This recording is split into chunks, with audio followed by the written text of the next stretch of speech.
Assalamualaikum warahmatullahi wabarakatuh. Good afternoon, everyone. My name is Sumaya. I am from the University of Dina Sarana Informatika. And today I want to give you a simple explanation about computers and its components. The first question of all is, what is a computer? A computer is an electronic device that manipulates information or data, and it has the ability to store, retrieve, and process data.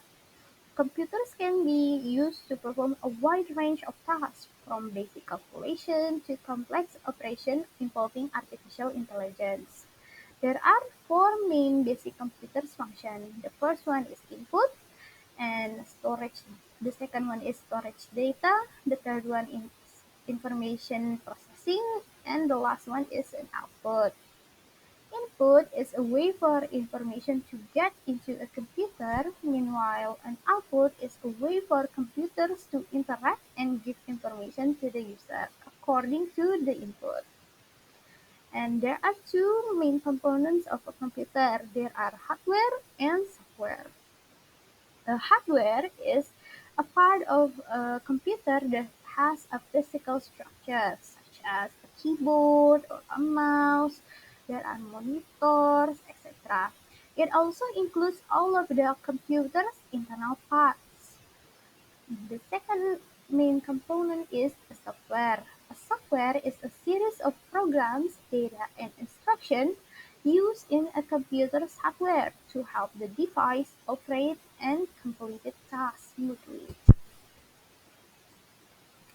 There are a few differences between hardware and software. The first difference is, when damaged, a hardware can be replaced with a new component. Meanwhile, software can be installed once more using a backup copy.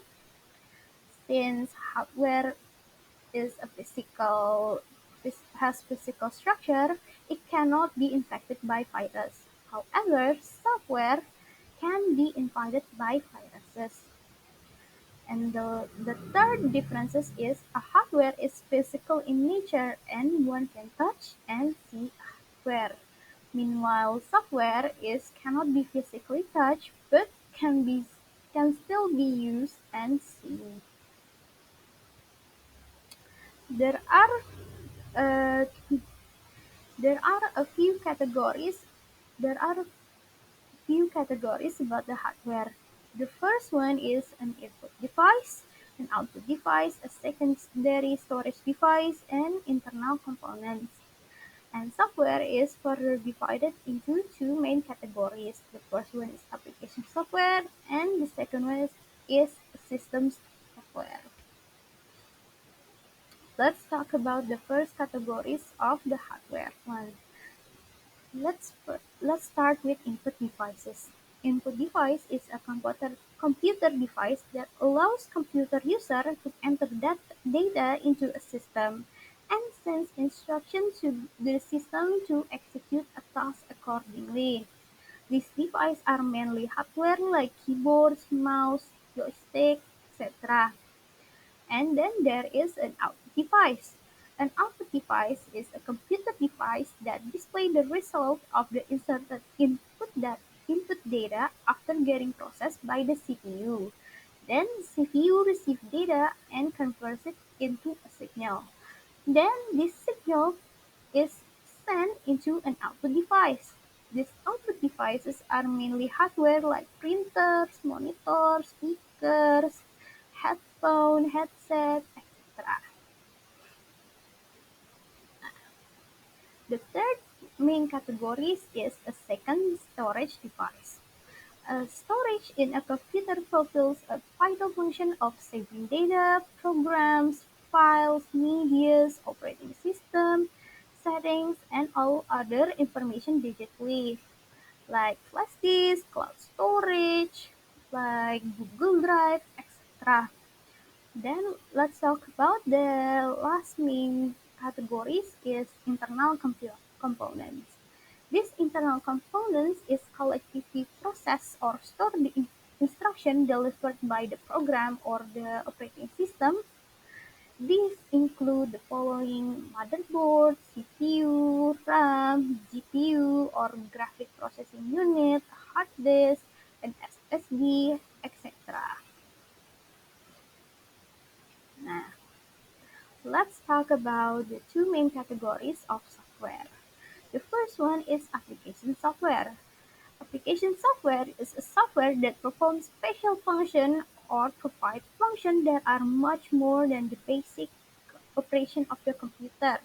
It's designed to satisfy user-specific needs, like Microsoft Word to creating and editing a document, like Microsoft PowerPoint to create a presentation and edit presentation.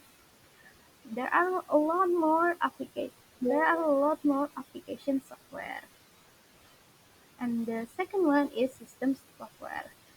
The system software is a software that directly operates the computer hardware and provides the basic functionality to the user as well as to the other software to operate safely. Uh, There are a lot of types of computers. The first one is supercomputers. Supercomputers are designed so that they can process a huge amount of data, like processing trillions and of instruction and data in just a second. This is because of the thousand interconnected processors inside the supercomputers. It is basically used in scientific and engineering applications such as the weather forecasting, scientific simulation, and nuclear energy research. And the second types is a mainframe computer. Mainframe computers are ideal for big organizations like banking, telecom sector, etc., which process a high volume of data in general for a long time and smoothly. The third one is a personal computer. Personal computers is also known as microcomputer. It is basically a general purpose computer designed for individual use. This computer is suitable for personal work such as making an assignment, watching a movie, watching videos, or at work for office work, etc. The fourth one is analog computers. Analog computers are particularly designed to process analog data. Continuous data that changes continuously that cannot be discrete values are called analog data. It measures continuous changes in physical quantities. It gives an output as a reading or on a dial or scale. For example, in speedometer, mercury thermometer, etc. Then let's talk about the inside of a computer. Inside a computer, we have a motherboard. The motherboard is a computer's main circuit board. It is a thin plate that holds a CPU, memory, connectors for the hard drive, optical drive, expansion card, etc. Then let's talk about the CPU or the processor. The CPU, or known as the central processing unit, is located inside the motherboard. It is sometimes called the brain of the computer, and its job is to carry out commands. I'm sorry. And there is RAM and ROM. RAM, or random access memory, is your system short-term memory. Whenever your computer performs calculation, it temporarily restores the data inside the RAM until it is needed. Then we have ROM, read-only memory. Read-only ROM is a non-volatile memory type, which means it receives data and permanently writes it on the chip, and it lasts even after you turn off your computer. Then we have electronic visual display. It is an output device connected to a computer which displays the desired graphic output produced by the graphics processing unit or the GPU of the computer, generally known as a monitor. A computer display can be an LCD or liquid crystal display base or an LED light emitting diode base.